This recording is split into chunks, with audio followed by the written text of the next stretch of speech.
You people always try to sneak into first class like you deserve it.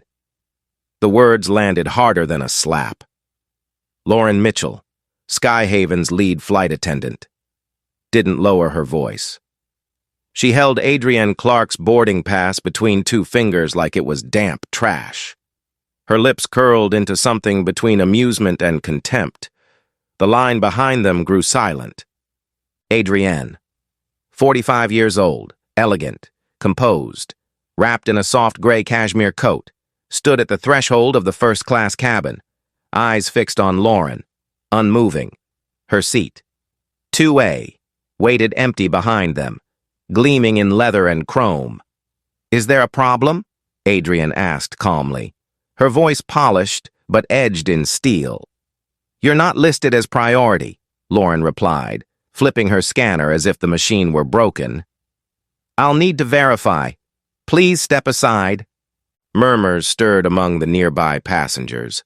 A white woman in a pearl-studded blazer, Catherine Brooks, rose from seat 1B and peered over Lauren's shoulder. "That's my seat," she announced, pointing to 2A. "It's always mine. I didn't pay to sit next to someone who doesn't belong up here." Adrienne turned her head slowly toward her. "I believe I'm exactly where I belong." But Lauren was already tapping on her tablet, pretending to investigate a manifest error. Ethan Hayes, a 26-year-old vlogger across the aisle, tilted his phone just enough to begin recording. "This feels wrong," he said under his breath, catching Ava Kim's attention, a digital influencer seated in 3A. She gave a slight nod and unlocked her own phone. The scent of citrus and fresh leather filled the cabin, but the air had turned cold. Adrienne's fingers slipped into her coat pocket and tapped twice on her phone. A silent signal. Across the city, in a quiet boardroom at Pinnacle Ventures HQ, Brianna Tate's screen lit up. "Activate Protocol Cobalt. Before we go any further, I want to know, where are you watching from? If you've ever been humiliated just for being where you belong, share your story, and subscribe if you believe in justice. What happens next changes everything." Back on the plane, Lauren gestured toward the galley. "We'll reassign you to Comfort Plus while we sort this out." Catherine chuckled smugly. "That's more appropriate anyway." Adrienne didn't move. Her voice didn't rise. "I paid for 2A. You scanned my ticket. Your delay is manufactured." From behind the curtain, James Carter, the cabin manager, emerged at last. Tall, mid-50s, crisp tie. He gave Lauren a glance that wasn't quite approval but wasn't concern either. "What's the issue here?" "Discrepancy with the seat," Lauren replied before Adrienne could speak. "She's not a platinum member." "I never said I was," Adrienne replied coolly. "I said I had a ticket." James looked at the screen, shrugged, and waved dismissively. "Move her back until it's sorted." Ethan whispered into his mic. "They're bumping a paying passenger, first class, to appease someone who always sits there." Ava tapped record. Meanwhile, in seat 3D, Sophia Ramirez, a compliance officer planted on this flight at Adrienne's request, dialed the encrypted cabin line. 3 rings later, she reached Edward Thornton, chairman of Skyhaven. "It's happening," she said. "Same playbook. Full documentation underway. We recommend immediate internal escalation." In real time, Daniel Walsh, Adrienne's general counsel, uploaded a federal aviation complaint draft and time-stamped video entries from Ava and Ethan. Brianna began preparing press packets. The cabin lights dimmed for boarding completion, but no one was sitting. "Ma'am," Lauren said again, this time louder, "your delay is holding up our flight. Please cooperate, or I'll have to call security." "Call them," Adrienne said softly. Not moving, she reached into her briefcase, pulled out a thin document folder with her initials embossed in gold, and handed it to James. "What's this?" he asked. "A certified, time-stamped confirmation of my purchase, seat assignment, And corporate contract with your airline. James blinked. Corporate contract? Yes. Pinnacle Ventures, she said, letting the name settle into the silence like a dropped stone. Partner on your pending $200 million integration deal. We're your tech backbone. Or we were. James looked at the folder again. His throat twitched. I wasn't aware. You're about to be, Adrienne replied. Ethan zoomed in on her face.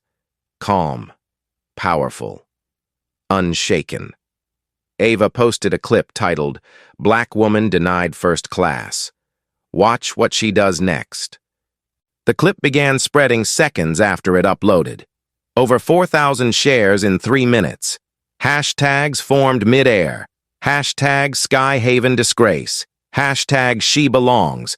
Hashtag Profiling in Flight. Somewhere in a downtown NBC control room. A producer called for legal clearance. Adrienne leaned gently toward Sophia and said, Leak it. Sophia nodded. Pressing send, the raw footage, the denial, the smirk, the confrontation, was now in the hands of 3 national newsrooms.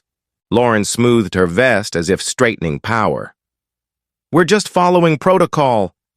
Then your protocol's broken, Adrienne said. And now it's public. Ava glanced at her phone and smiled. You're trending.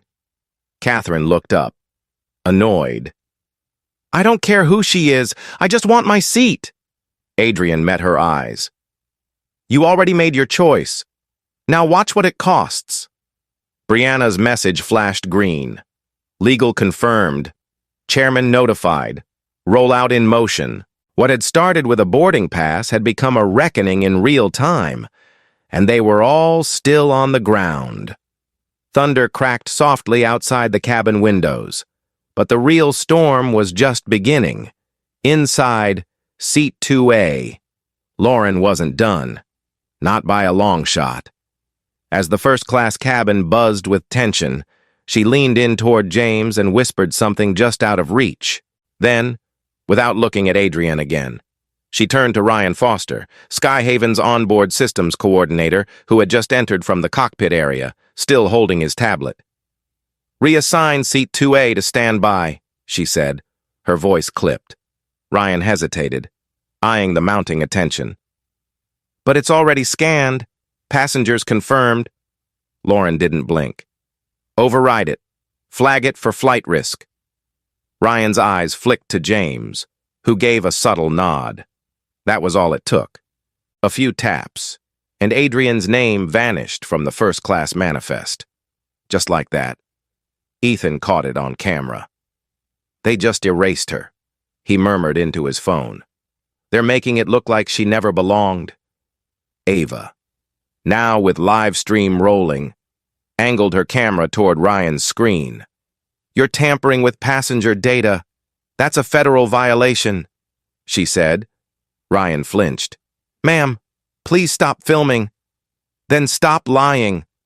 Ava shot back. Meanwhile, Adrienne stood quietly, watching the operation unfold like a chess master studying amateurs. She knew what this was. Not just bias, but retaliation. Lauren's grudge ran deeper than most realized. 2 years ago, Pinnacle Ventures had rejected a vendor proposal from a subsidiary Lauren's cousin owned.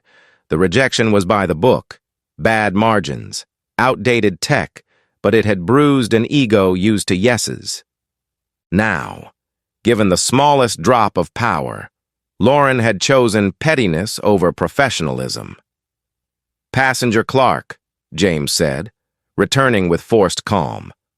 Unfortunately, due to a manifest irregularity, we'll need to reseat you. There's a seat in Comfort Plus, row 14A. You mean the seat you just created by deleting my name? Adrienne asked. The surrounding passengers grew still. Ethan's voice rose slightly. That's fraud. Ava's live stream numbers jumped past 38,000 viewers. I'm filing with the FAA. Daniel's voice rang out through Adrienne's earpiece from a secure line. They've tampered with electronic passenger records and reassigned a paid seat under false pretext. This is criminal. Confirmed, Brianna typed from HQ. Chairman notified. Legal already building. Sophia turned away from the aisle and opened her laptop quietly on the tray table. The interface wasn't Airline standard. It was Pinnacle's internal compliance software. She began syncing timestamps from Ava and Ethan's videos, cross-referencing Ryan's manifest access with Skyhaven's internal audit system. The evidence wasn't just mounting, it was airtight. "Lauren," Adrienne said, stepping closer. "Would you like to confirm, on record, that I did not pay for 2A? "I'm not here to argue," Lauren snapped. "You're disrupting the boarding process." "You mean I'm standing in the seat I purchased, being erased from your system in real time?" Adrienne replied. "Let's call it what it is," Ryan stammered. "The manifest sometimes resets under maintenance mode. It's not your first time doing this, is it?" Ava cut in. "You flagged her as disruptive. You're trying to get her kicked off." The crowd shifted. One older white man near the window cleared his throat. "If that woman doesn't belong here, then maybe none of us do." His wife nodded, arms crossed. "They'd never try this on me." Ethan's video feed caught a surge of comments. "Fire the whole crew. She's calmer than I'd be. Skyhaven's done." At that moment, NBC's newsroom lit up. A breaking news alert queued up with the working title, "Passenger Profiled, Airline Exposed in Real Time." Inside the cabin, Adrienne did something unexpected. She sat down, not in 14A, but right back in 2A, calmly, silently, with the grace of someone who had already won. "Ma'am," James said, "you're defying crew instructions. I'm sitting in the seat I paid for."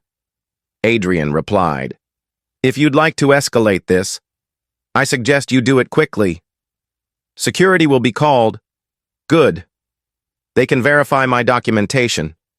And while they're here, I'll have my attorney walk them through the list of FAA infractions committed by this crew in the last 6 minutes." Ethan's phone buzzed. "We're trending," he whispered to Ava. 50,000 watching. It's going viral." Ava smiled grimly. "Let's get it to 1 million. Meanwhile." Sophia opened a direct line to the Skyhaven legal liaison. "Passenger Clark is Pinnacle Ventures CEO. We have full documentation of systemic discrimination, digital tampering, and intentional defamation. If Skyhaven does not intervene within 10 minutes, the $200 million technology deal will be revoked in writing, mid-air or not." On screen, she attached live compliance logs, video clips, manifest screenshots, and Ryan's access log entries on a good day. This would take a compliance team 3 weeks. Sophia did it in 4 minutes. James turned to Lauren, whispering harshly, "You said she was bluffing." "She is," Lauren insisted. "She's trying to scare us. She's succeeding," James muttered. At that moment, the in-cabin screens above seats 1A through 3C flickered, then switched from Skyhaven's welcome video to a news bulletin. A female anchor's voice cut through the quiet. "Skyhaven Airlines is under scrutiny after a passenger was allegedly removed from first class due to her race. Footage obtained moments ago is now being verified." The silence was deafening. Lauren paled. Ryan stopped tapping. James swore under his breath. Adrienne remained seated, legs crossed, her phone face down on her thigh. She didn't look triumphant, only resolute. "Chairman Edward Thornton will respond shortly," Brianna messaged. "Finalizing internal HR override. Prepare for direct intervention." In the cockpit, even the captain glanced back, visibly unsettled.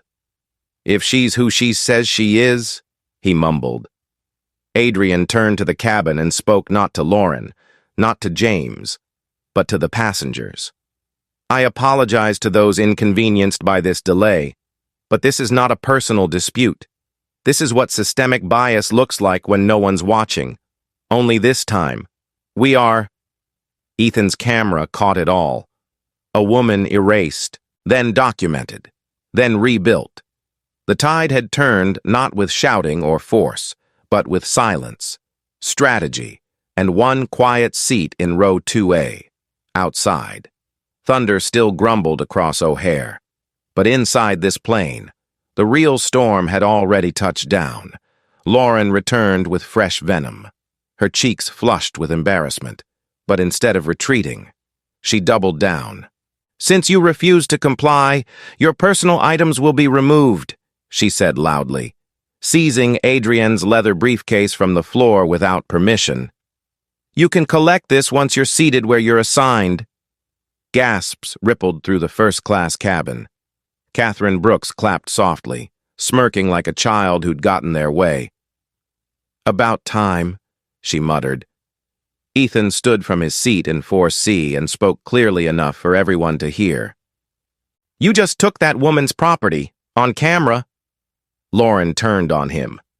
"Sit down and mind your business, or you'll be removed too." Adrian rose slowly. "Put my briefcase back where it was," she said, her voice even but unmistakably commanding. "That is private corporate property containing proprietary documents. You've already violated multiple FAA regulations. Don't add theft to the list." Lauren opened the briefcase a crack, as if to challenge her. Adrian didn't move. She didn't have to. Ethan's phone was still rolling. Ava's live stream had just crossed 25,000 viewers. On-screen comments poured in. "She's composed while they're falling apart. Don't touch a CEO's bag. Skyhaven. Done." Meanwhile, Ryan Foster, still rattled, leaned into James and whispered, "I flagged her under passenger disruption protocol. That means she can be banned." "Are you serious?" James asked, nervously tugging at his collar. "She's already gone viral." Ryan tapped on the crew dashboard. "Too late." "It's logged. Flag's active." A dull chime sounded from the intercom. "Ladies and gentlemen, we apologize for the delay. We are addressing a seating discrepancy and will be underway shortly." Adrian sat back down, her briefcase now in Ava's care. Ava clutched it with visible defiance, nodding toward Adrian like a soldier receiving orders. "Discrepancy," Adrian repeated under her breath. "That's what they call erasure now." Daniel's voice came through her Bluetooth earpiece. "They just flagged you for removal. Under FAA policy. That makes them liable unless they can prove you posed a safety risk." Adrian responded without moving her lips. "Good. That'll play nicely in court." On her tablet. Sophia uploaded screenshots of the flag entry time. Brianna, back in Pinnacle's downtown office, forwarded it with the subject line, "Intentional defamation, live evidence attached." Then came the final insult. James stepped forward, holding a printed manifest. "Due to your designation as a disruptive passenger, we are officially requesting you deboard this aircraft under authority of crew discretion." "Based on?" Adrian asked, not standing. "The fabricated entry your colleague made minutes ago?" "Ma'am, you're banning me for calmly sitting in a paid seat, with full documentation, with zero resistance, while your flight attendant rifled through my briefcase like I'm a threat to national security." "This is for the safety of all passengers," James said, avoiding her eyes. "The only thing in danger here is your career," Ava snapped, stepping into the aisle. "And maybe your stock price." Ethan, meanwhile, had uploaded the briefcase video with the caption, "They took her bag," then flagged her as a threat. Her response? Watch. Within 90 seconds, hashtag #SkyhavenDown exploded to over 700,000 tags. TikTok stitched it. Reddit threads flooded. TMZ ran a breaking banner. CEO claimed racially profiled on flight. Viral clip sparks uproar. In seat 1D. A business traveler in a suit turned to his colleague and said, "That's Adrienne Clark." "Pinnacle Ventures?" "Yeah. Tech billionaire." She's building aerospace systems Skyhaven was about to integrate. Was. Exactly. Word spread in the cabin like dry grass catching flame. Adrian had said nothing to expose her identity. But now, the passengers began whispering it aloud. She's the real deal. That woman built a $40 billion company, and they're treating her like this? Catherine stood suddenly, her voice sharp. I don't care who she is. I don't want her near me. This was supposed to be a quiet flight. Adrian turned to her, her face calm but diamond hard. You said I didn't belong here, and now you'll watch your words crash an airline. At that moment, Ava's live stream passed 1 million viewers. NBC News broadcast the footage mid-segment. CNN picked it up under the banner. First-class discrimination. Airline faces backlash. Back at Skyhaven's corporate HQ. Chairman Edward Thornton stared at the footage on a loop. How fast can I get in touch with her? He demanded. You may not need to, his aide replied. She's on the cabin phone with Sophia, and she's not bluffing. Thornton's brow darkened. How long before this impacts bookings? It already has. 3,000 cancellations in the last 10 minutes. Reddit's saying boycott. One of the major influencers just tweeted #SkyhavenDown is only getting started. Christ, Thornton muttered. This is going to be worse than United. Back on the plane, Lauren approached with Ryan behind her. You've been officially banned from Skyhaven Airlines, effective immediately. Lauren said smugly. Security will remove you now. Adrian didn't flinch. Good, she said, because what happens next can't be undone. She turned to Ethan and Ava. Film everything. Don't stop. Not even when they call the police. Ethan nodded. Ava's screen showed hearts pulsing like a heartbeat. Sophia's phone buzzed. She read the message, looked up, and said loud enough for the whole cabin to hear. Mr. Thornton is watching. He's en route to a remote access line, and he is not happy. Adrian stood once more, eyes on Lauren. You've tried to humiliate me, erase me, remove me, and now ban me. What you failed to do was check who I am and what I control. She stepped forward and retrieved her briefcase from Ava's arms. Now get ready, because your airline's future is about to be rewritten. In this cabin, the oxygen in the room changed. Even passengers who hadn't spoken before now leaned forward. Some began recording, some just watched, but everyone felt it. Something massive had shifted. No more warnings, no more silence. A reckoning had begun, and it would all unfold before takeoff. The cabin erupted in low voices and clicking phones as James and Ryan tried to whisper orders to each other. Lauren stood frozen, her mouth half open, a flight manual still clutched in her hands like a shield against the inevitable. The screens flickered again, then went black. Then came a new message, one no one expected to see inside an aircraft. Notice, Skyhaven systems temporarily locked for internal review. Chairman's authority enacted. Adrian didn't need to say a word. Her silence had spoken loud enough.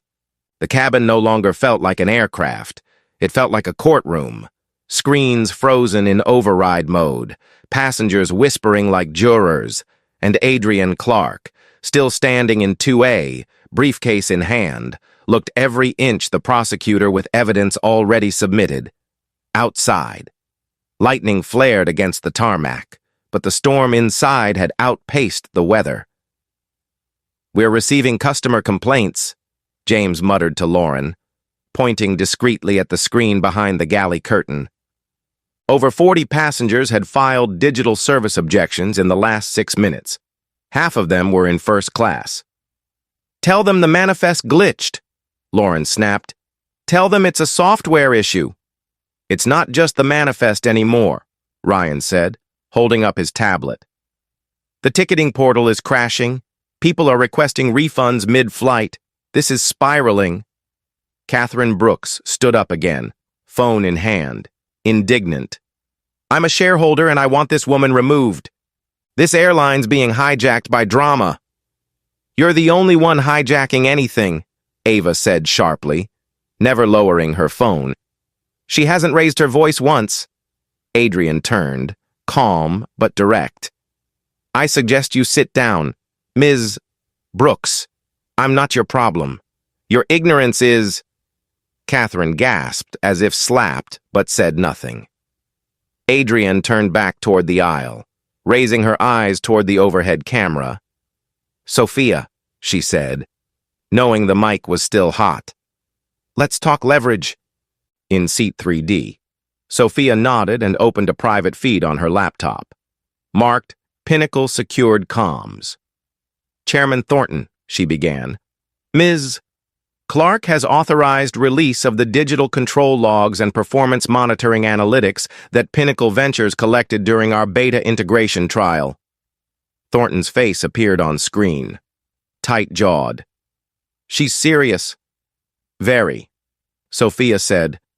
She's also considering a breach of trust clause. With this exposure, your pending contract will dissolve within 12 hours. Unless, Sophia didn't smile, unless public accountability is demonstrated. Here, now, on this aircraft. In the background, Brianna had activated a scheduled press release held in reserve. Pinnacle pauses, Skyhaven integration amid ethical concerns. The release was embargoed for 12 minutes unless Adrienne canceled, but she didn't cancel. She tapped her phone once. Go, she said. Within 60 seconds, Axios, Forbes, and Reuters were all tagged in the drop. The cabin Wi-Fi flickered under the weight of passengers trying to understand why a $200 million deal was suddenly in limbo. Ethan's live stream jumped to 2 million. CNN's ticker changed. Skyhaven faces collapse. Amid CEO's deal withdrawal, Lauren still didn't move. Neither did James.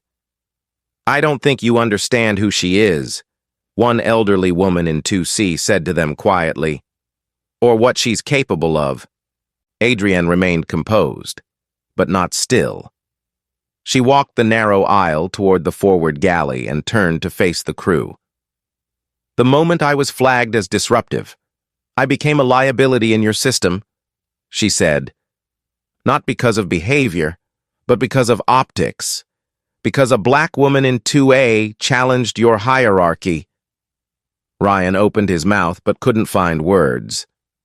Now, she continued, I want to be very clear about what happens next. This isn't about embarrassment.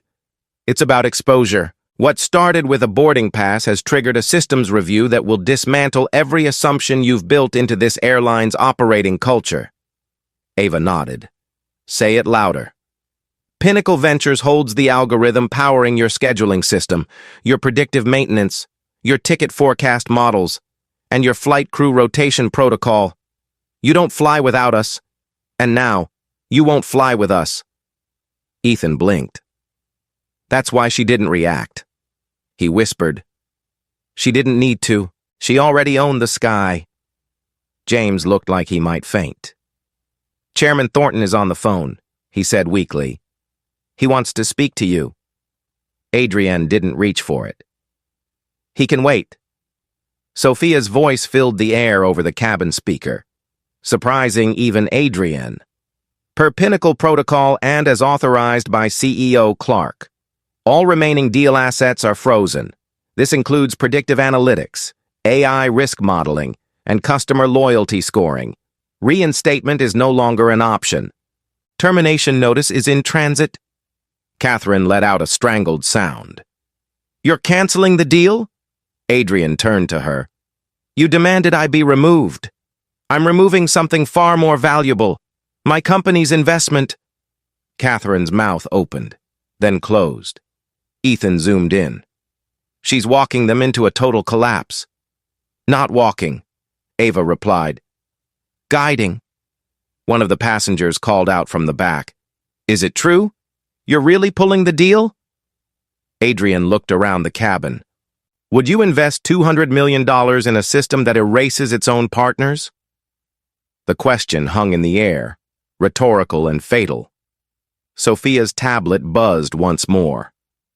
"We just received confirmation," she said calmly. "CEO of NorthJet has agreed to adopt the Pinnacle platform. They're requesting a meeting tonight." Adrian nodded. "Reply, confirm dinner, and make sure they understand we'll be taking the non-discrimination clause seriously." Thunder rumbled again outside the windows. The flight still hadn't pushed back. And yet, Skyhaven had already lost altitude. Lauren took a step back, murmuring to James, "What do we do now?" "Wait," he said, sweat on his brow. "Wait for the chairman." Adrian returned to her seat without another word, legs crossed, briefcase resting where it always should have been. She didn't look angry. She looked like someone who had just closed a chapter. Sophia sent one final message. Skyhaven deal terminated. Legal action pending. Internal misconduct logs attached. The first-class cabin had become a theater of reckoning, and Adrian Clark had just brought the curtain down. Lauren didn't retreat. She paced just behind the galley wall, arms crossed tightly over her vest, watching Adrienne from the corner of her eye like a gambler who couldn't believe she'd lost it all in one hand. Catherine Brooks stood red-faced by her seat, muttering threats to no one in particular, threats about lawsuits, reputational damage, and people like that who didn't understand real money. James Carter stood frozen in the galley entrance, still holding his manifest like a useless map, as if flipping the page might reveal an exit strategy that no longer existed. Then came the voice over the intercom, not from the flight deck, but from the airline's Chicago headquarters. It was clear, slow, and unmistakably stern. "This is Edward Thornton, chairman of Skyhaven Airlines. All crew members aboard Flight 713, stand by." A collective inhale swept through the cabin. Adrienne, still seated in 2A, didn't blink. Ava's livestream viewer count surged past 2 million. Ethan mouthed the words, "Here we go," without speaking. "I've been fully briefed," Thornton continued. "I've reviewed the footage, the manifest logs, and the compliance violations currently under legal review. Effective immediately. Lead flight attendant Lauren Mitchell is relieved of duty and terminated from Skyhaven Airlines." Gasps scattered like sparks. Lauren stepped back as if struck, eyes wide, her mouth moving but no sound coming out. Furthermore, Thornton's voice pressed on.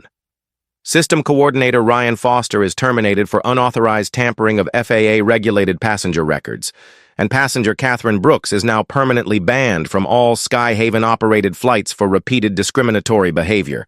As documented and witnessed." Catherine dropped her phone. "What?" she shrieked. "You can't ban me! I own stock!"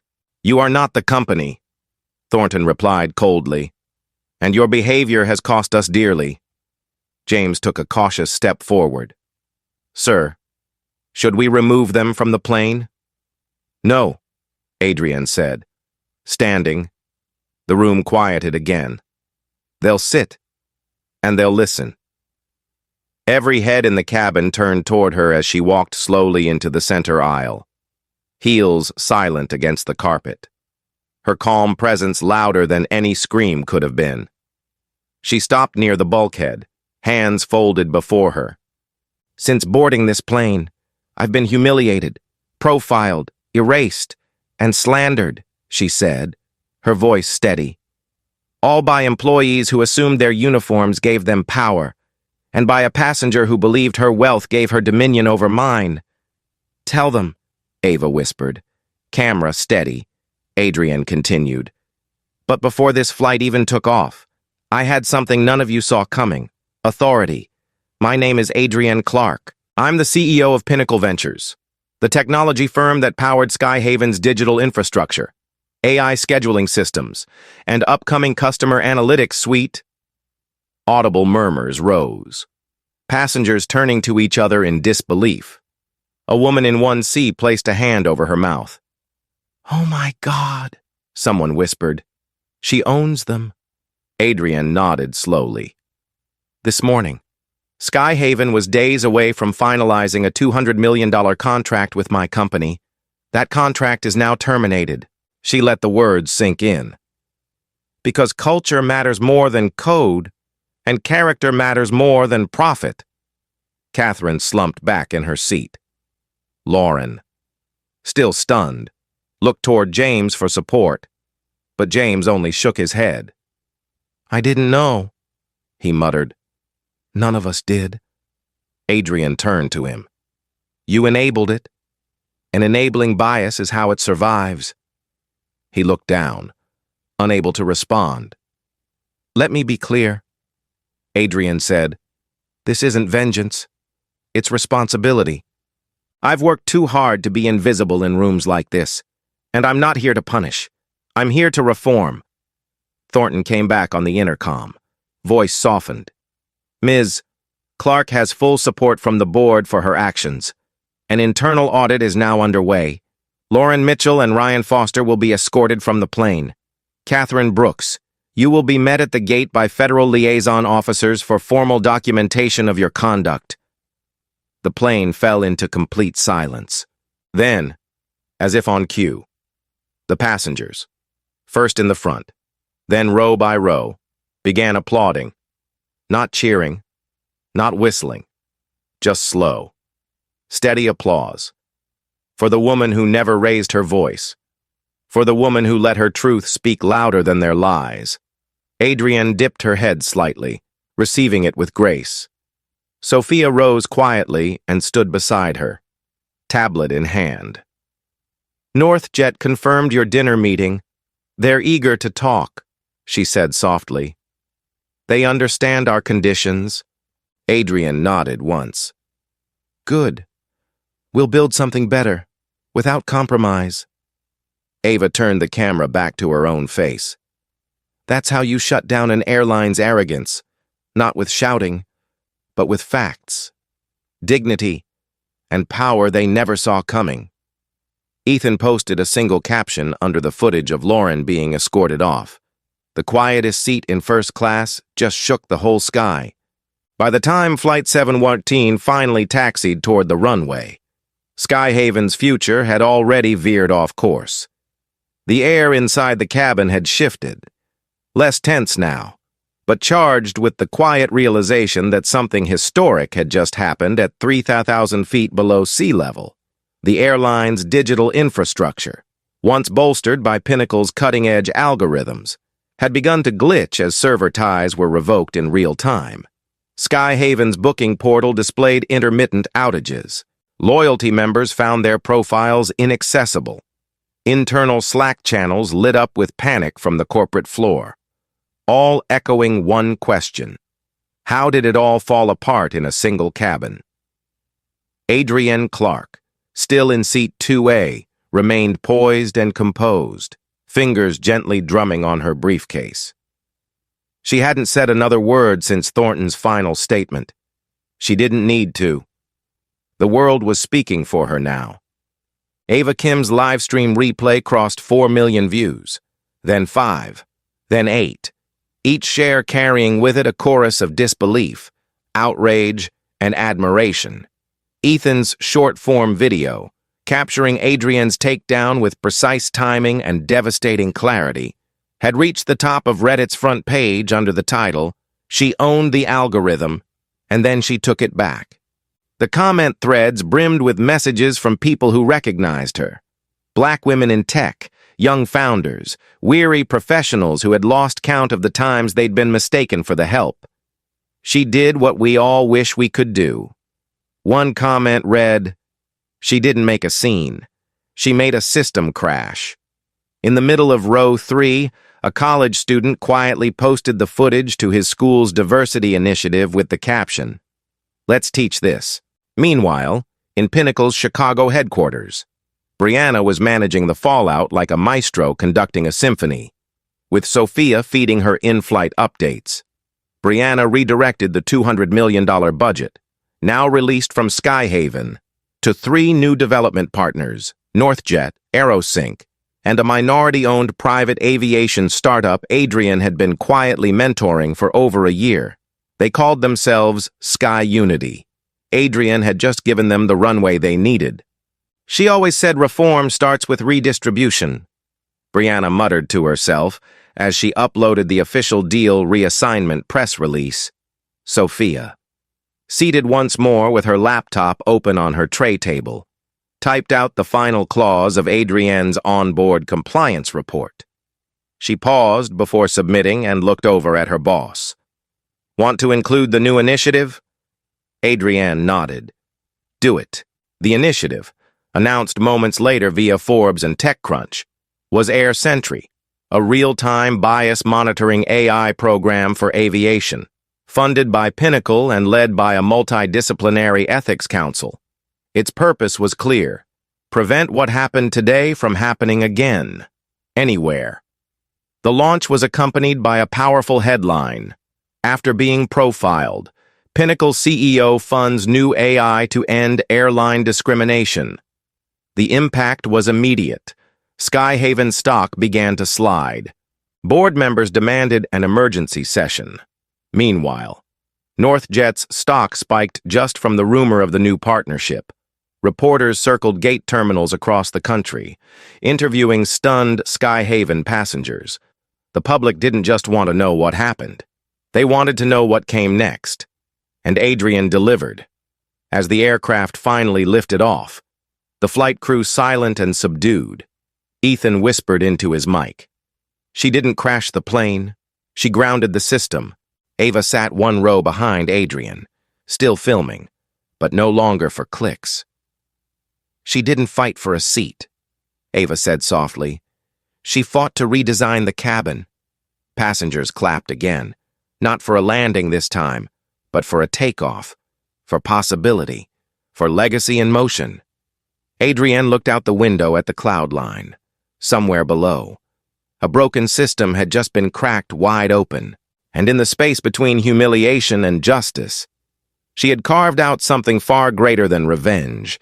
She had created reform. By the time Skyhaven Flight 713 touched down at Los Angeles International, the story was no longer confined to the cabin. It had become a national reckoning. While ground crews rushed to guide the Airbus to its gate, Skyhaven's boardroom was in crisis. The chairman's statement had not been enough. Shareholders were furious. Civil rights groups were mobilizing. And a class action petition against the airline's discriminatory conduct had already begun collecting digital signatures, led fittingly by passengers seated behind 2A. Lauren Mitchell had vanished from Skyhaven's website. Ryan Foster's internal access was revoked before the wheels met the tarmac. And Catherine Brooks? Her real estate firm's social pages were flooded with backlash.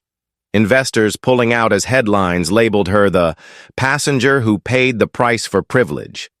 James Carter, the cabin manager who stood by in silence while it all unfolded, was suspended pending investigation, but Adrienne Clark never once looked back. She walked calmly off the jet bridge flanked by Sophia and Ava, her briefcase in hand, her eyes focused, not on the press cameras waiting beyond the glass, not on the airport staff who watched with wide eyes, but on something farther, larger, ahead. Within 48 hours, Adrienne's story had sparked federal review. The FAA launched a bias audit across all major carriers. By the end of the week, 3 other airlines announced sudden crew retraining programs and quietly began updating discrimination policies they had long ignored. But Adrienne wasn't finished. In a press conference held at Pinnacle's Innovation Campus, she stood behind a simple podium with no logo, only her presence, composed and commanding. "This isn't about revenge," she said. "It's about recalibration. Every system that excludes must be challenged. Every seat denied must become an opportunity claimed, and every gatekeeper must answer to the people they overlook." Her speech, later dubbed the Runway Address, would be studied in leadership programs for years. But Adrian's impact wasn't measured in applause. It was measured in action. That same day, she launched FlightRight, a mobile app funded and engineered by Pinnacle that empowered passengers to report discrimination in real time. More than a reporting tool, FlightRight linked directly with legal resources, civil rights groups, and real-time media alerts. Within 24 hours of launch, it was downloaded 5 million times. The app's slogan said everything. You don't have to go viral to be seen. Meanwhile, Ethan Hayes, whose live stream first broke the story, signed a production deal to create a documentary chronicling the incident. He titled it Row 2A, When Silence Speaks Louder. Ava Kim became a founding board member of Sky Unity, the minority-led startup Adrian had nurtured from the shadows.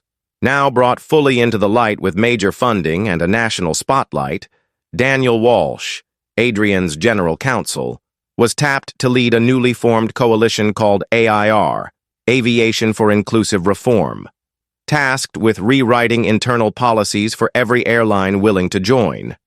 And in a quietly poetic move, Adrian hired a diversity consulting firm co-founded by a former flight attendant, someone who, years earlier, had once stood silently as she was asked to exit a lounge she had paid to enter.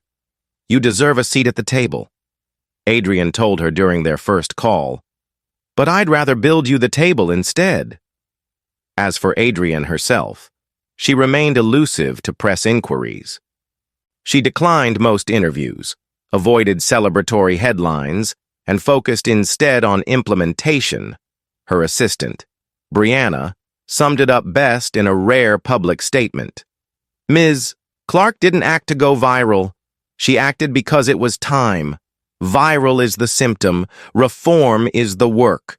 But the world didn't forget, nor did it move on. On a crisp fall morning, a plaque was unveiled inside the Sky Unity Training Center, engraved simply with the words, "Legacy is not what you build for yourself, but what you leave behind to lift others." Beneath it, Adrian's signature, no title, no boast, just the quiet mark of someone who turned humiliation into justice without ever raising her voice. And so, the story that began with erasure ended not with revenge, but with reinvention. Adrian Clark didn't just walk back to seat 2A. She rewrote the seating chart for generations to come. And in doing so, she didn't just cancel a $200 million deal, she grounded an entire culture of silent discrimination and gave flight to something far greater, something lasting, something just. If you've ever been told you didn't belong, or made to feel invisible when you had every right to be seen, this story is for you. Share your experience in the comments, and subscribe if you believe justice isn't just a moment, it's a movement. Let your voice be the next seat reclaimed.